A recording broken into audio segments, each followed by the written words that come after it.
오늘 말씀은 우리가 누구나 다 알고 있고 듣고 있고 또 은혜 받은 말씀입니다. 먼저 우리의 본문의 말씀에 보면 에녹이라는 사람이 등장을 합니다. 에녹은 신앙적인 위대한 사람이죠.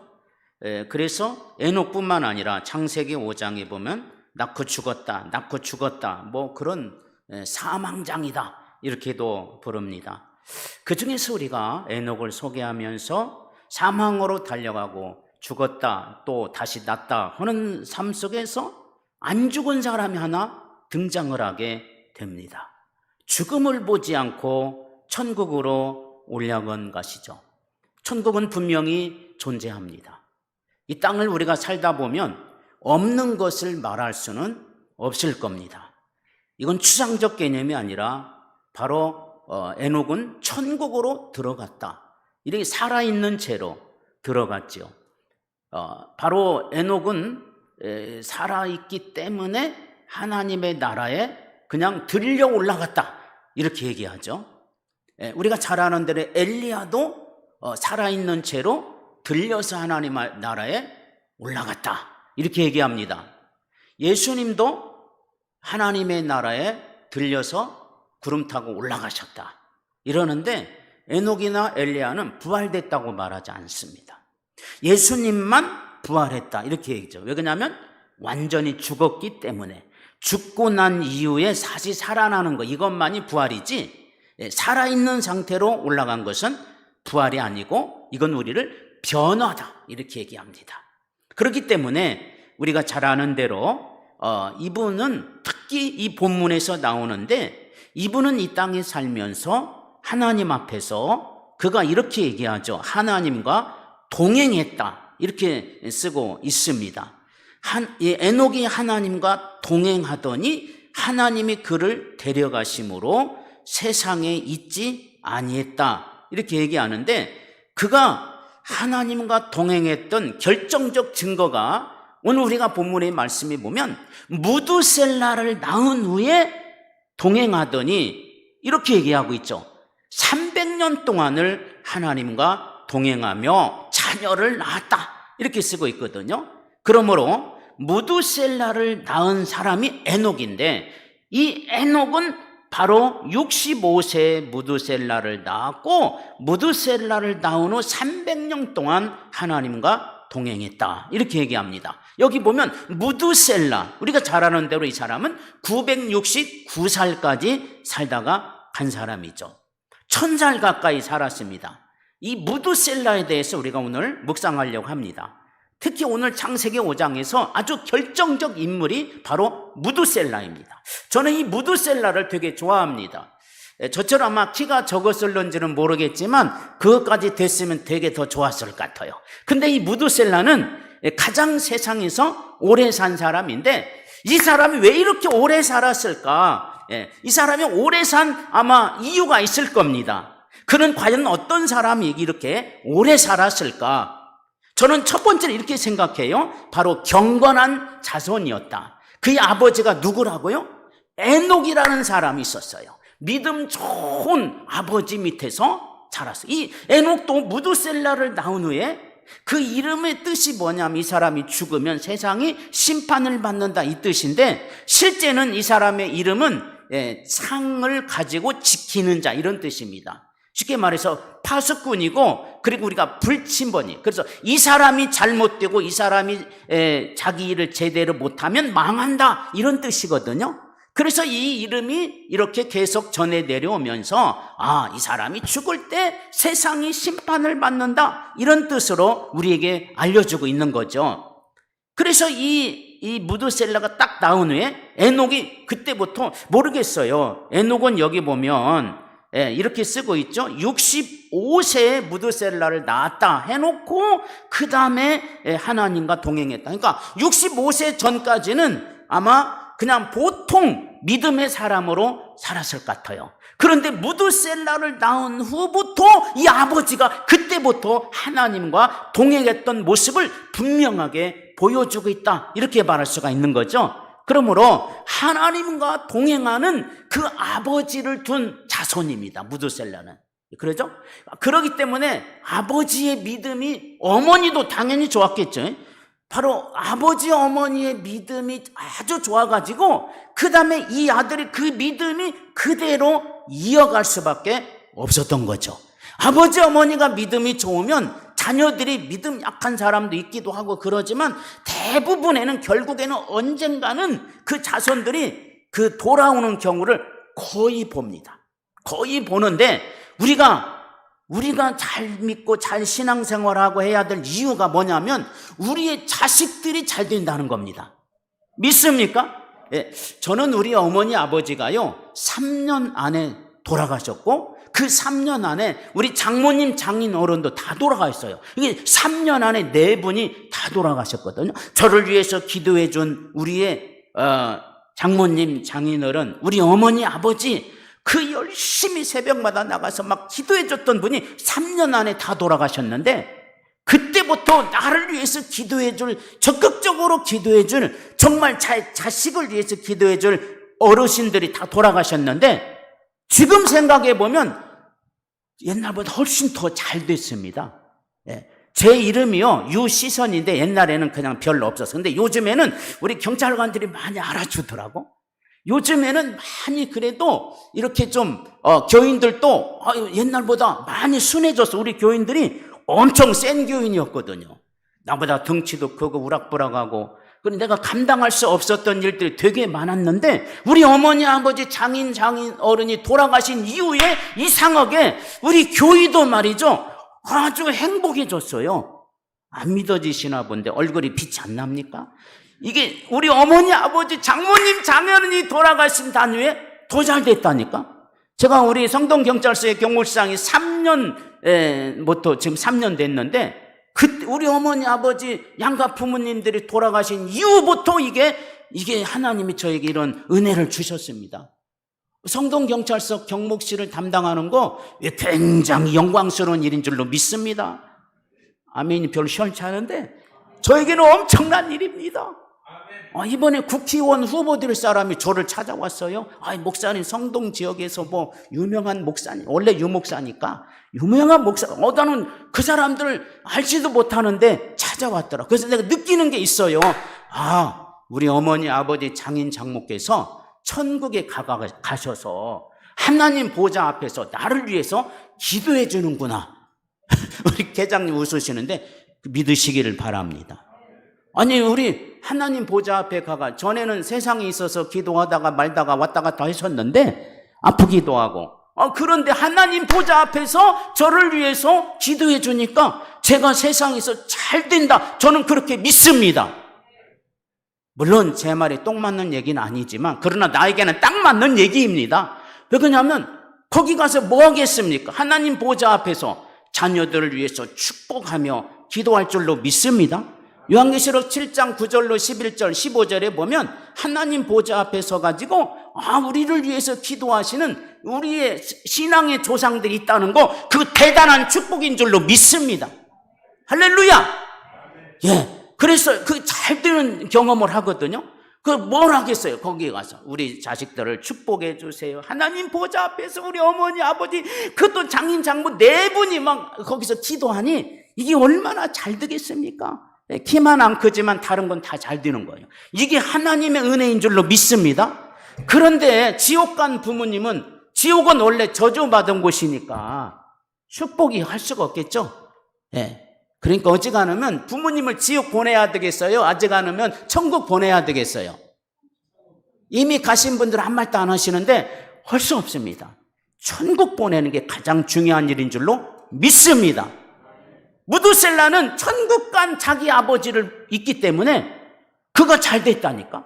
하나님과 동행하는 아버지를 두었다는 거, 여러분, 그 경건한 자손이 됐다는 거, 이거 굉장한 은혜요 축복임을 믿으시기를 바랍니다. 할렐루야.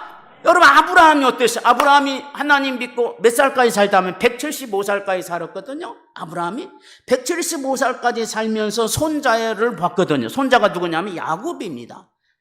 160살에 이삭이 그러니까 아브라함의 나이 160살, 이삭의 나이 60살에 손자를 받잖아요. 40살에 결혼했지만 자식이 없어 20년 동안 얼마나 아브라함이 우리 자식에게 자식 주세요, 손자 보고 싶습니다 라고 경건한 믿음의 마음을 가지고 얼마나 기도했든지 하나님이 누구를 주셨어요? 야곱을 주셨어요. 야곱은 태어나자마자 15살까지 아버지하고 그 다음에 특히 할아버지의 사랑을 받고 자랐을 거예요. 저도 손녀가, 저 아들이 하나인데 저 같은 목회자거든요. 우리 손녀가 이제 34인데 애를 셋 낳았어요. 셋 낳았는데 다른 건 몰라도 손자 손녀는 이상하게 이쁘더만.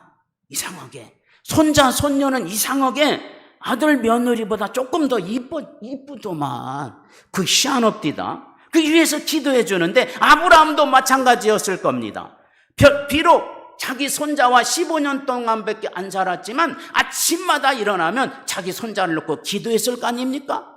자, 죽었어요. 아브라함이 175살에 죽었는데 하늘나라에 가서 그분이 뭐 했겠어요? 자기 자식을 위해서 기도하시고 축복하신 줄로 믿습니다. 그래서 야곱이 잘 됐잖아요. 야곱은 또 어때요? 야곱의 나이는요 147살에 죽어요. 야곱의 아버지 이삭은 180살에 죽거든요. 그 다음에 그 이삭은 좀 고생을 들여서 제일 오래 산 사람인가 모르겠는데 야곱이 또 그의 아들 요셉이 있었잖아요.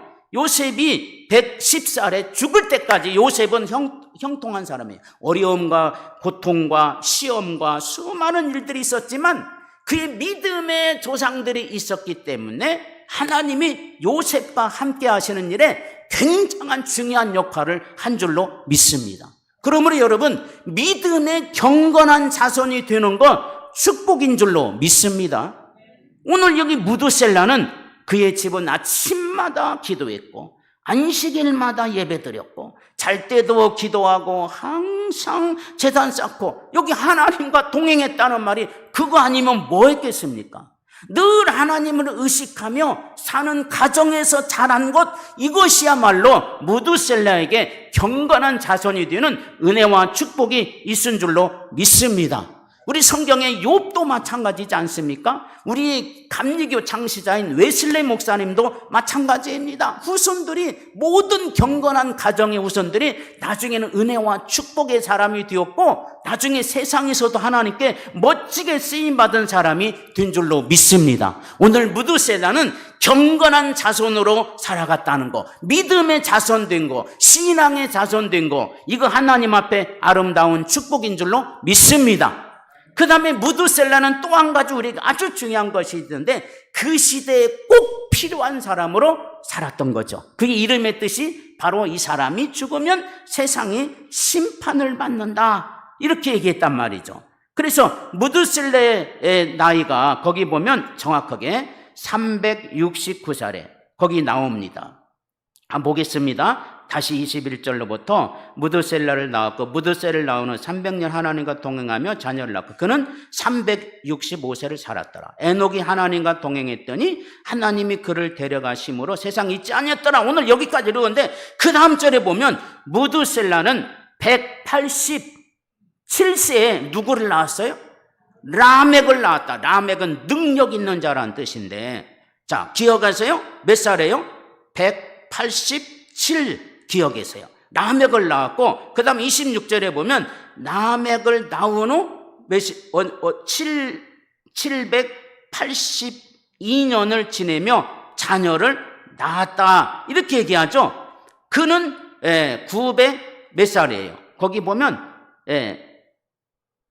자녀를 낳았으면 그는 무드셀라는 187세에 라멕을 낳았고 라멕을 낳은 후 782년을 지내며 자녀를 낳았으며, 자 28절 보세요. 라멕은 182세에 누구를 낳았어요? 아들을 낳았는데 그 이름을 누구를 하겠다, 29절에. 자, 그러니까 무드셀라는 187세에 라멕을 낳았고 라멕이 182세에 노아를 낳았은 게 간단해요. 187 더하기 182 하면은 369가 나옵니다. 그죠? 369. 그러면 노아가 600세 되던 해에 세상이 물로 심판을 받았다. 창세기 7장 11절에 보면 노아가 600세, 그러니까 노아 600세 더하기 369 하면은 969가 나옵니다. 이런 계산을 어떻게 저만 아는지 모르겠지만 하여튼 그 믿으시기를 바라요. 이게 절대 제가 더하기는 절대 틀리지 않거든요. 빼기는 틀릴 수 있을지는 모르는데 여기 보면 계산해 보면 여기 이 내용을 제가 열심히 오늘 설교 준비하기 전에 어떻게 이게 969살이 나올까? 아무리 생각해봐도 그냥 느낌이 아니라 이건 분명히 증거가 있을 거야 하고 성경을 다시 보니까 바로 369세가 나오는 거예요. 그때 무두셀라가 369세에 노아가 생기는 이런 역사가 일어났고 노아가 결국은 600세 되던 해에 죽었으니까 969살 그러므로 무두셀라가 그때 죽었다 이 말입니다. 그러니까 무두셀라는 그 시대에 꼭 필요한 사람이었다. 꼭 필요한 한 사람이었다. 에녹의 예언대로 무두셀라는 죽자마자 홍수 심판이 오고 세상이 완전히 멸망합니다. 무두셀라는 그 시대의 예언입니다. 그는 살아있는 예언자요. 그는 그저 움직이는 예언자요. 그 시대에 맞는 인물이에요. 인간의 생사화복을 주관하시는 모든 뜻은 하나님의 손에 달려있는 줄로 믿습니다. 여기 보면 하나님이 이처럼 정한 기간을 만들어 놓잖아요. 인간은 하나님이 정한 시간, 인간은 하나님이 정한 길을 가게 되어져 있음을 믿으시기를 바랍니다. 하나님은 하나님이 정하신 길을 우리를 이끌어 가시는 거예요. 우리가 힘들고 어렵고 시험 들고 고통스럽지만 결국은 하나님이 정해놓은 길을 우리가 가고 있음을 믿기를 바라요. 우리가 사도 요한 잘 아시죠? 이분은 순교 안 하고 수명대로 100살에 죽은 양반입니다. 만약에 그는 일찍 죽었더라면 여러분 그가 이런 신화도 있거든요. 사도 요한은 독약을 먹었는데도 살아났답니다. 그죠? 그 다음에 기름에 막 집어넣었대요. 기름불에. 그런데도 사도 요한은 그런 핍박을 이겨나가서 죽지 않았어요. 반모섬에 유배되었지만 1년 반 만에 다시 살아납니다. 그 죽을 수밖에 없는 곳이요. 죽을 수밖에 없는 곳인데, 이상하게 하나님이 사도 요한을 살려내는 역사가 일어났는데, 100세라고 하는 하나님이 정한 기간을 살게 했기 때문에 그렇게 된 줄로 믿습니다.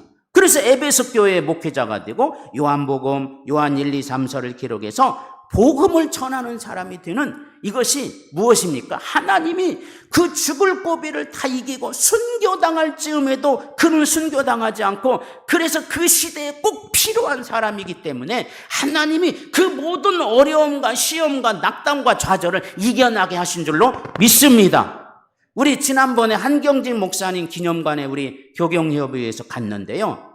이분은 다른 사람 다 북한에서 순교당하고 다 죽고 목사님들이 막 이랬는데 이분은요 이상하게 남한으로 무사히 피난 온 사람이에요. 그죠? 그 피난 와가지고 영락교회라는 교회를 세우고 그분의 영향력이 얼마나 대단한지 모릅니다. 만약에 북한에서 죽었더라면 순교당했더라면 아마 오늘날의 영락교회 같은 교회는 없었을 겁니다. 하나님이 정해놓은 길이 그에게는 그게 있었던 거죠. 오늘 우리는요 때로는 여러 가지 믿음과 신앙에 똑같이 해야 됨에도 불구하고 하나님이 때로는 사정과 형편과 여건 때문에 따로 어떻게 왕따 당하는 경우도 있고 또 나도 모르지만 나는 그런 의도도 아니지만 때로는 나를 옆길로 하나님이 밀어넣을 때도 있지만 하나님이 정해놓으신 길로 믿고 순종하며 말씀대로 살아가면 반드시 그 시대 하나님이 쓰임받는 사람이 될 줄로 믿습니다. 여러분 우리는요 이 땅에 살면서 오늘 무두셀라를 보면 그 시대에 정말 필요한 하나님의 일꾼이었고 그가 말하지 않아도 복음 전하지 않아도 그가 있는 것만이라도 하나님의 뜻을 전파하는 사람이 되었다는 거 믿기를 바랍니다. 오늘 무두셀라처럼 경건하고 신앙적이고 믿음의 가정 그걸 이루어 가시기를 주님의 이름으로 축원합니다. 꼭 우리 부모를 전도하셔야 됩니다. 최고 효도예요. 그리고 우리가 이 시대에 일이 잘 안 되고 느꼈던 대로 생각했던 대로 안 된다 할지라도 거기 하나님이 정해놓은 길로 간다고 생각하고 믿음으로 간다면 언젠가는 하나님이 높여주실 것이며 반드시 하나님이 챙겨주시는 놀라운 목적이 있음을 믿으시기를 축원합니다.